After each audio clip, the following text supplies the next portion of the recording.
to our audience, this is the wonderful, brilliant Dr. Rachel Knox. She was our keynote speaker last year here in Denver.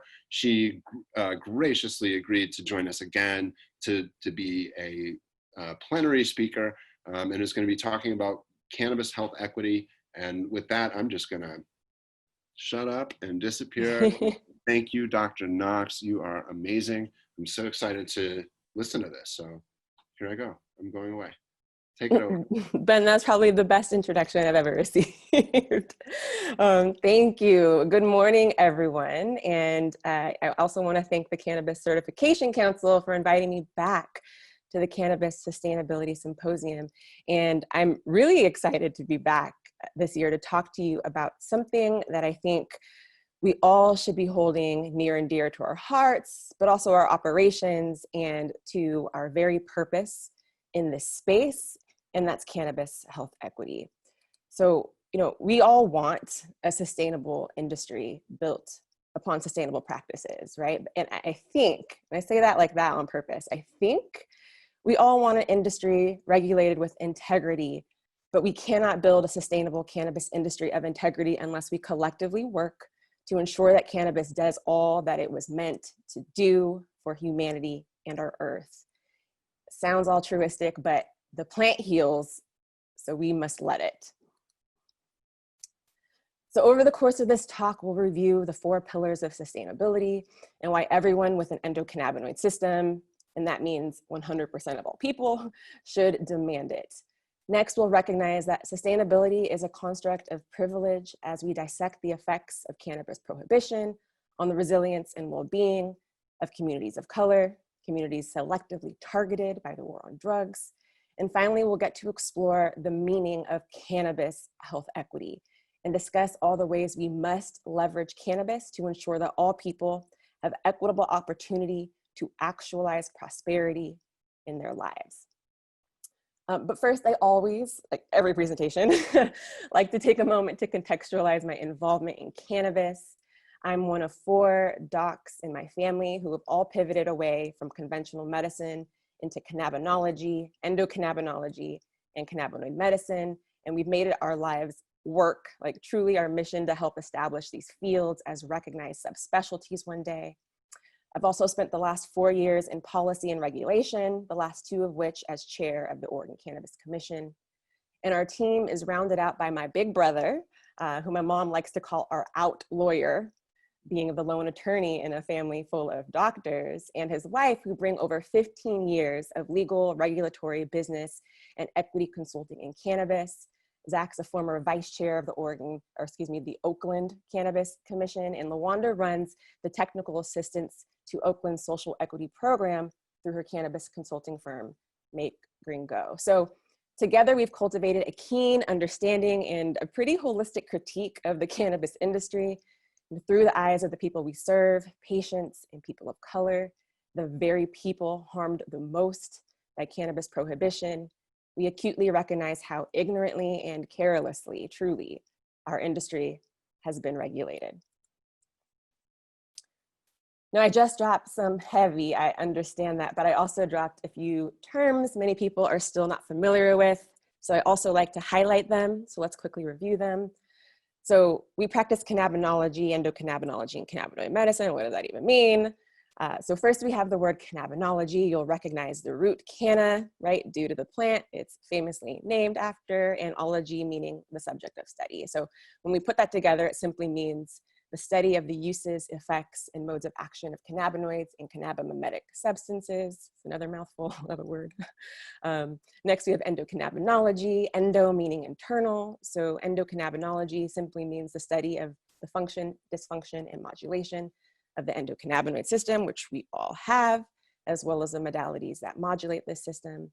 And lastly, cannabinoid medicine. Now, this is the type of medicine my family and I practice. It's the clinical application of cannabinology and endocannabinogy to patient care to correct endocannabinoid system dysfunction. So that's where I'll leave the science for this talk. So let's get to it. Last year, I had the distinct honor of keynoting, and I gave a talk about comprehensive sustainability, urging us all to take a holistic view in realizing the transformational potential of the cannabis plant, not only heal bodies, but all of society. And in getting to the heart of sustainability, we reviewed its 4 pillars: economic sustainability, environmental sustainability, human sustainability, and social sustainability. But what is sustainability?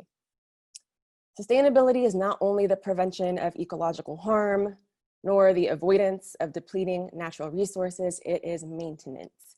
And maintenance requires capital investment. Investment in human capital, in the education, skill development, knowledge, and leadership of human beings, as well as in their physical, mental, and spiritual fitness. It's investment in environmental capital, in preserving clean water, land, air, forests, and mineral-dense soil. It's investment in economic capital, right, in maintaining the value of our currency, and it's investment in social capital, in infrastructure, and the services required to make everything work. But what does the current state of human health these days suggest about our commitment to sustainability? 1 in 10 American adults is suffering from heart disease or cancer, 1 in 5 from chronic pain, fibromyalgia, depression, anxiety, or PTSD, or IBS, 1 in 3 from insomnia, high blood pressure, or pre-diabetes, 1 in 2 from chronic headaches, and 1 in 1.5 US adults are suffering from some form of chronic stress. Ongoing scientific investigations suggest that eventually all illnesses under the sun will be tracked back to some sort of endocannabinoid system dysfunction. Our leading causes of disease reflect an ecological problem, and that they are caused by the products, services, and circumstances that our politics and our industrial complexes create and perpetuate through developing more drugs, more technologies, and more frankenfoods, as I like to say, in a race against our own nature, against our own endocannabinoid systems. The state of our health is a reflection of our ecosystem, which is inextricably tied to ecological sustainability. Now, what this means for a cannabis industry rooted in integrity is for the entire seed to sale pipeline to understand the endocannabinoid system. And this means designing cannabis products and other services with some purpose, and not just putting CBD in everything, or bringing the next heat, that high THC, without consideration of its physiological effects on the end consumer and on the ecosystem within which we all live. Cannabis has more purpose than that. It has what now? 50,000? I think that's the last count. 50,000 innovations across the entire genus, right? So when are regulations going to reflect all that cannabis is, facilitating 100% of the processing of both hemp and marijuana from root to flower, right? Do not throw away those roots. They're full of phytochemicals that are super nutritious and medicinal.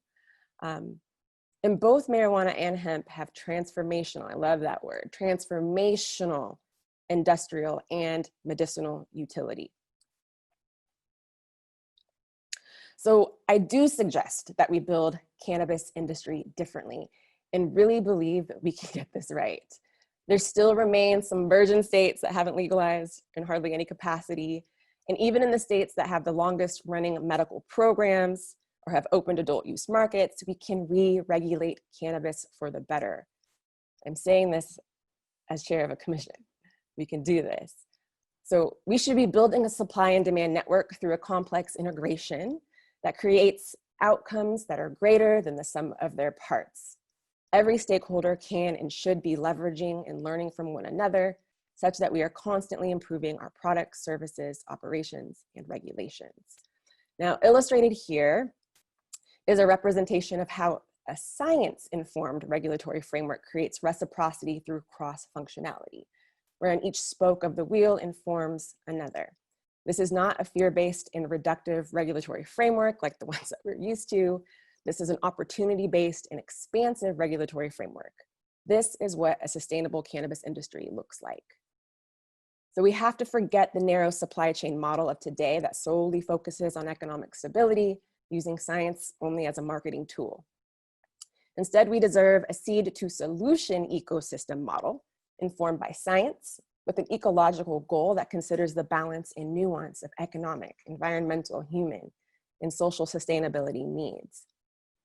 Cannabis provides seemingly endless route solutions to healing our environments, our economy, and our social infrastructures, in addition to human bodies, but only if we set our regulatory frameworks and business operations up to do so. Now, this isn't just my idea. Some really smart people in Oregon Cannabis agree we have an opportunity to reimagine cannabis regulatory frameworks in a more comprehensive, sustainable, fruitful, and achievable ways. And at the very least, it sounds good.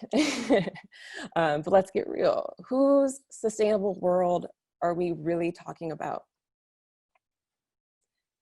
Folks, we have an elephant in the room, and it's in every room, every boardroom, every Zoom where cannabis is being discussed. I want to say this plainly. Through its prohibition, cannabis, which was once a highly valued American cash crop grown by enslaved people, was weaponized against communities of color. The so-called war on drugs criminalized Black and brown people for its use, resulting in the disproportionate enforcement of marijuana laws in our communities. This disparity has contributed to intergenerational marginalization and disinvestment in the well-being of Black and brown people, impacting every determinant of health in communities of color. The COVID-19 pandemic has only further illuminated the poor state of health in Black and brown communities, with few systemic solutions in sight, while mainstream media coverage over the matter has pretty much disappeared. We cannot run from this. What I truly appreciate about cannabis legalization is that it's forcing us to confront historical and contemporary truths, the truth about the lies we've been told, about prejudice, racism, poverty, social disparity, mass marketed manipulation, our own gullibility, our own fallibility, our ignorance, our hate and self-hate, our sickness, our medicine, our economics, our politics, our humanity, our creation, and our God. It is forcing us to recontemplate trust and the measure of equity in our communities. In thinking about all these things, we cannot fail to understand what the criminalization of marijuana has done and continues to do, even in legal states, to communities of color. Drug criminalization, we want decriminalization, and the selective enforcement of drug laws in Black and brown communities played a defining role, and still does, in isolating communities of color from the majority population. And when we create side populations and then resource these populations disparately, the population evolves much more slowly than the majority population, creating systemic disparities that create a difference. It's outside the purview. We have to understand this. It's outside the purview of individual responsibility to break out of a box that cannabis prohibition built. I really don't think people realize just how badly cannabis prohibition further disrupted Black and brown lives.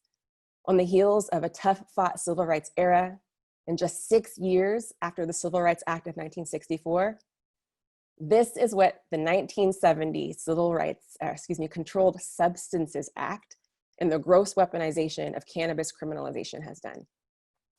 It has disrupted the nuclear family. It's perpetuated poverty, perpetuated mental health problems, sustained a prison pipeline for profit. It's perpetuated recidivism. It's disenfranchised and justified the depletion of resources into Black and brown communities.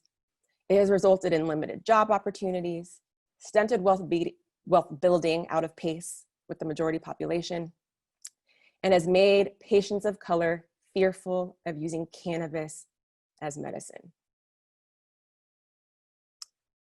This is a systems problem, and we need to systematically fix it, and fast. And by being in this industry, regardless of whether you're in hemp or marijuana, cannabis is cannabis. We all have this morality tax to pay. We share in this. We must develop a cannabis ecosystem that contemplates seriously the creation of an infrastructure that pours resources back into the communities devastatingly harmed by the war on drugs. The persisting impacts of prohibition must be remediated in every aspect of cannabis legalization and reform. And we need to hold our lawmakers, along with every one of us, accountable to contemplating, designing, implementing, enforcing, and measuring meaningful solutions. and repeat. Until this happens, there will be no justice. There is no cannabis social equity program out there yet that is righting these wrongs, that restores health to these communities most targeted by the war on drugs.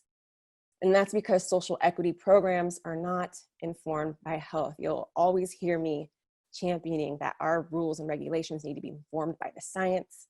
Well, they also need to be informed by health. So what is health? Well, this is my favorite holistic definition of it. Health is the state of one's mental, physical, and spiritual being, but we can also apply health to community and society, making it also the state of community well-being and the state of societal well-being. And health is determined by 4 factors: economic determinants, environmental determinants, human determinants, and social determinants. These are the 4 determinants of well-being. Now, they should remind you of the 4 pillars of sustainability because they are nearly synonymous. Remember, our health is a reflection of our ecosystem, which is inseparable from ecological sustainability. So let's take a moment to review these, and I do like to just read them for impact. Human determinants of well-being are the states of one's knowledge, skills, ability, capability, and adaptability, and that of their physical, mental, and spiritual fitness.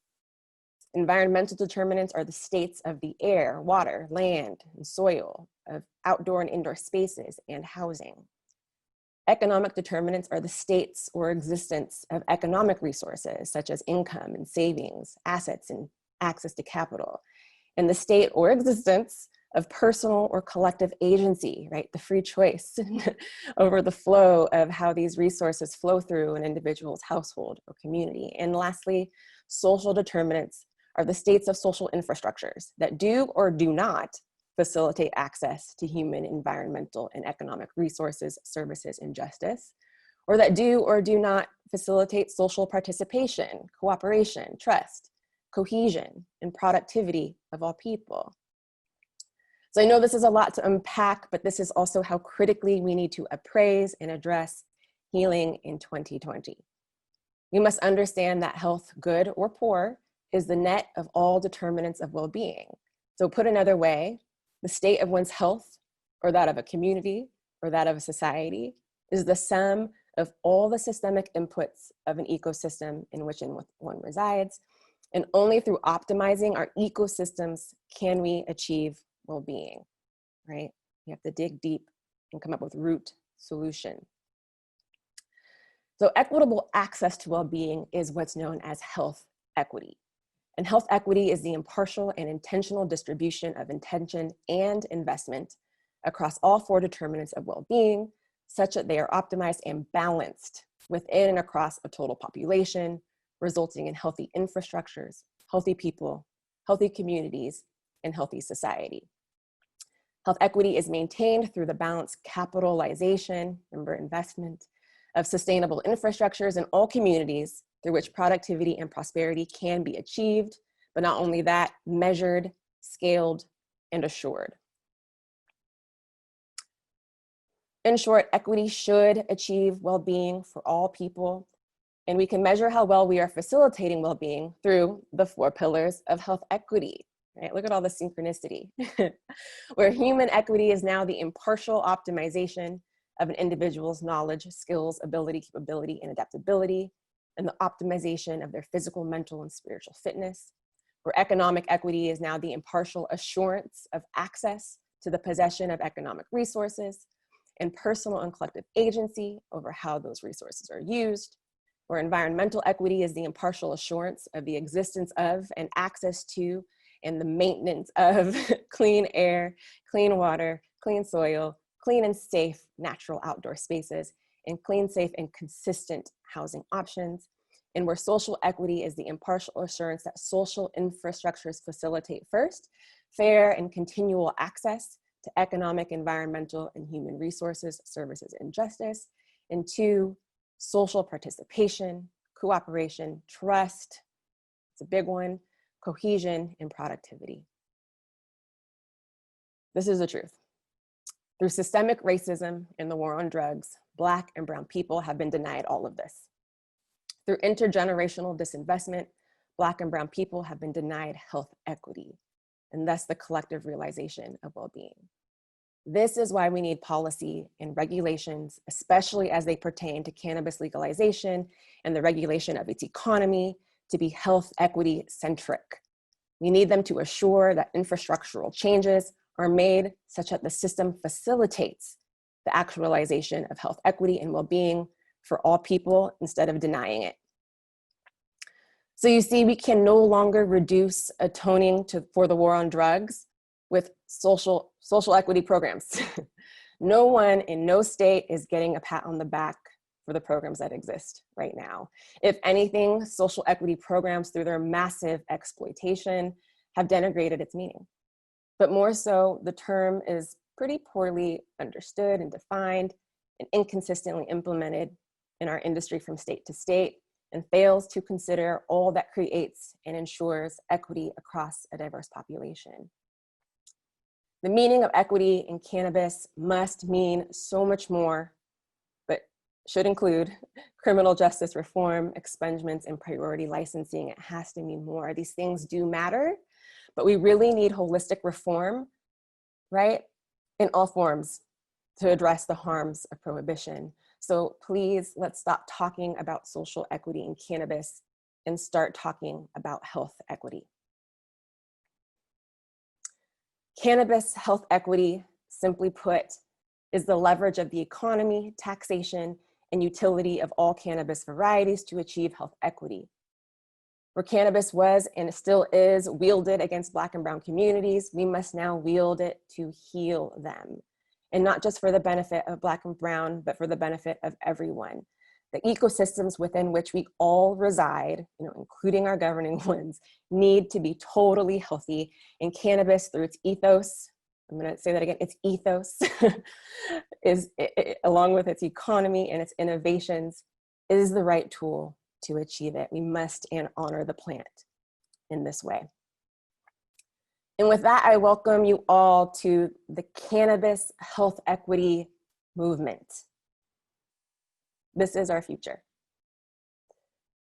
In CHEM, our mission is to actualize health equity for all people, beginning with the revitalization of the Black and brown communities most harmed by the war on drugs by leveraging cannabis through its innovations and its economy to develop sustainable and scalable living ecosystems in these communities that are productive, once and for all, of health, wealth, and prosperity.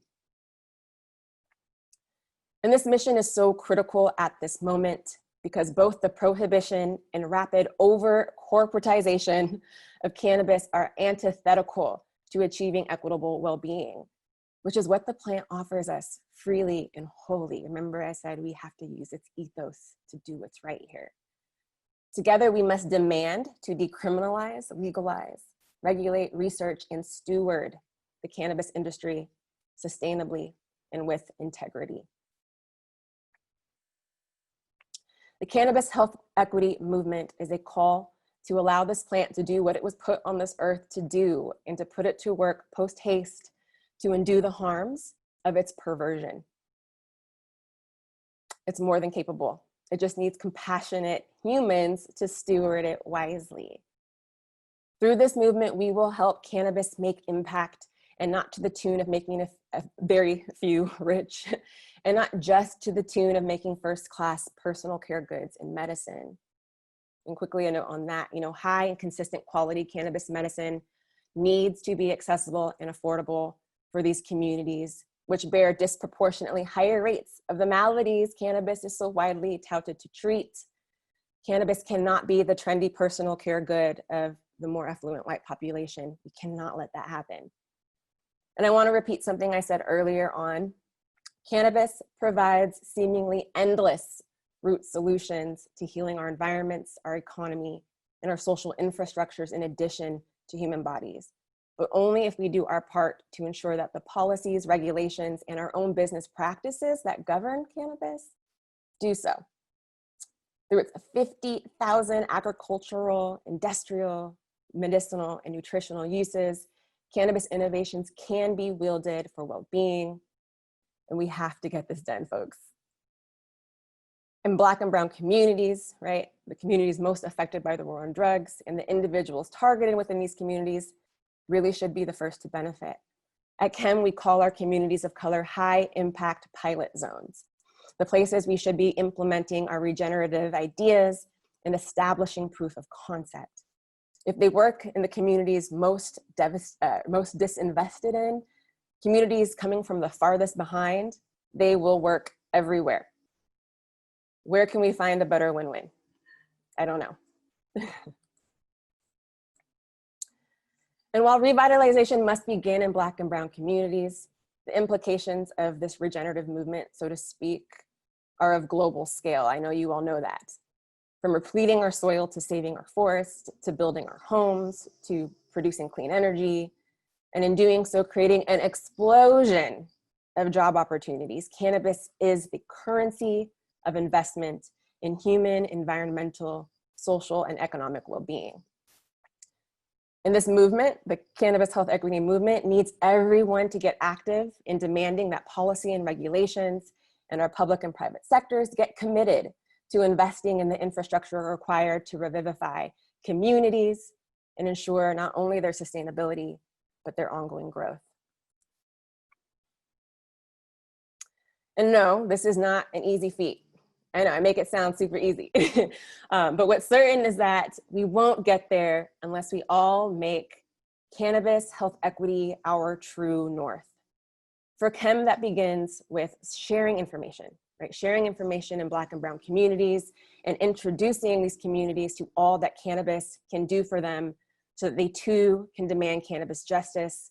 Like right now, the stigmatization of cannabis has not facilitated this, right? So we have some work to do in our own communities to help us all recognize what we should be demanding. And it also begins with educating the cannabis industry, our regulators and our legislators about cannabis health equity. While they worry about hot plants, right, too much THC and want to remediate that, like this is the type of remediation that should be non-negotiable. Competency is foundational, and if health equity is not the lifeblood of legalization and regulation, it will not happen. So what else can we do? All of industry in both plant touching and ancillary must champion the prioritization of community revitalization and creating opportunities for Black and brown. It's simple. Industry should use the full force of its economic, human, social, and economic capital, right? We have to remember that influence is not always green, doesn't always have to look like cash. And we need to use that weight to pressure regulators and legislators, right? To write health equity-centric laws and rules, and to allocate cannabis tax revenue to healthy health equity programming, projects, solutions. I mean, you name it. This includes expungements. This includes decarceration efforts, legal and other wraparound services, mental and behavioral health programs, housing solutions, community gardens, workforce development, small business support, and more. I mean, the list goes on. Illegal cannabis denied Black and brown people an equal playing field. So legal cannabis needs to create one. Industry operators, this is a call in, right? Industry operators should also look within themselves to assess how well they measure up against the pillars of health equity, finding ways to become better facilitators of well-being, especially for the communities targeted heaviest by the war on drugs. But not only this, industry should pressure legislation to invest in realizing the full potential of cannabis production and scale. 100% of the plant has utility, again, from root to flower and everything in between. Tired of people throwing away their stalks and their roots. They have utility. Prohibition, this is what it has done. Prohibition has come at the expense of everyone's health. And it's time that we take health and healing back into our own hands. So please join me in the Cannabis Health Equity Movement. Our movement is a call to action to educate, advocate, and demonstrate that cannabis is a root solution to achieving health equity for all people and our earth. Our grassroots organization is focused on using cannabis innovations to design and build revitalization models of sustainable, scalable, and prosperous community ecosystems. CHEM also curates virtual workshops to educate cannabis industry and Black and Brown communities about the actualization of health equity. This so far has been a true labor of love, and we would greatly appreciate your involvement and support. So this concludes my talk, and I hope you have a truly enriching rest of your symposium. Thank you, and I believe we have some time for questions. We do, if you don't mind taking them, Rachel. There's a couple in the Q&A, and I'll just read this one from Marcus Lockett, who's a really sharp dude who's in the Bay Area. He said, hey, thank you for sharing your knowledge and viewpoint in each of the 4 pillars of sustainability. And I'm sure, Rachel, you're better at reading than I am, but here it comes. For your model sustainability with measuring, informing, scaling, and improving, how would you measure, quantitatively or qualitatively, the human and social impact? Thank you for that question, Marcus. Rachel?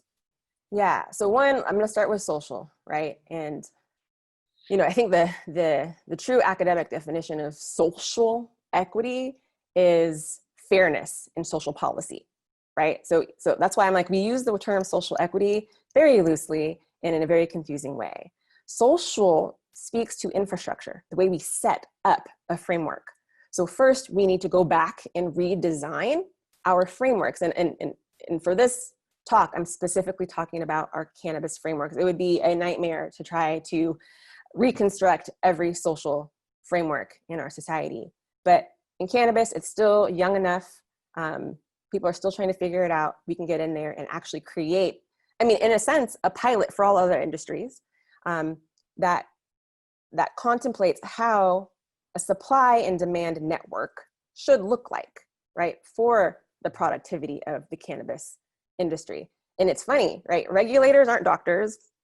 Legislators and regulators by and large aren't doctors, nor are they business people, right? So from even a business perspective, business 101, you can see how awful the social construct of legal cannabis has been created. It makes no sense. There's so many redundancies, inefficiencies.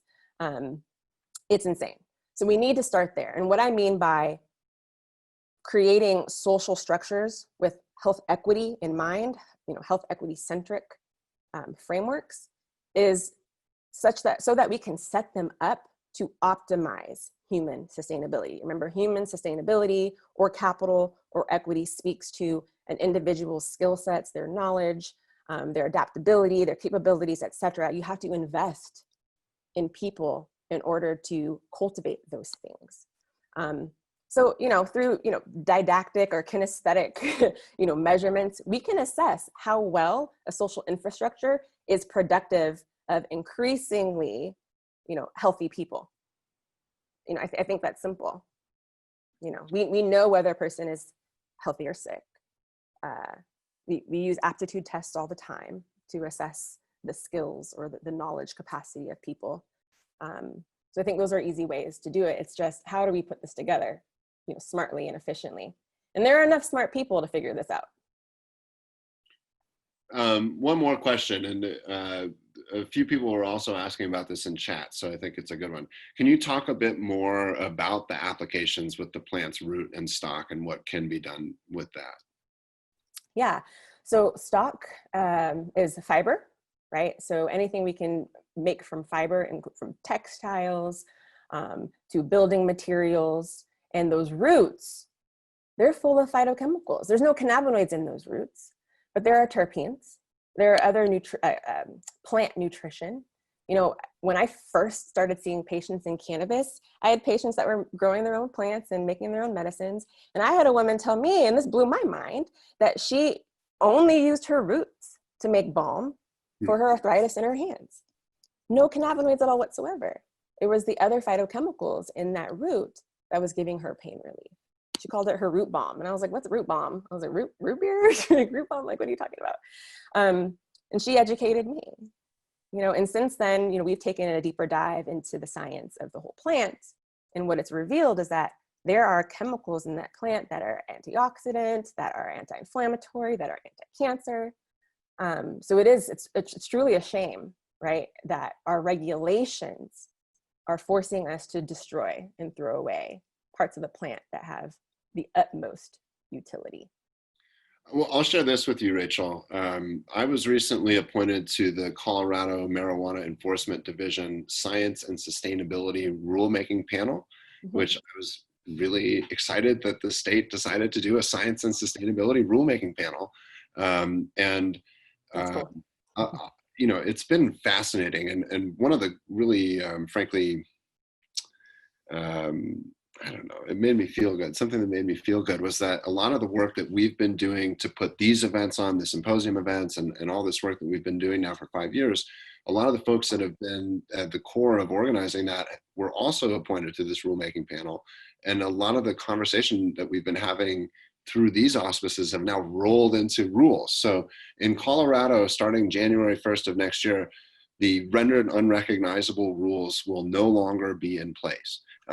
Yeah, so I think a huge opportunity here, and as you know, it's all, everybody's copying everybody else. So I'm optimistic and would be happy to, and have been volunteering as I talk with folks across the country, and certainly always happy to volunteer for anything that you do, Dr. Knox and your family, but would be really happy to talk to you about what we've been doing. I can show you the literal rulemaking. Absolutely. And it, not only is there so much potential as you're getting into for medicine and treatment in that fibrous material, but there's also huge industrial and manufacturing potential and big implications for sustainability and just a better world. So with that, we're a little bit ahead, which is good. My producers have told me very clearly that ahead is a good thing as opposed to the opposite. So I just really want to thank you. Yeah.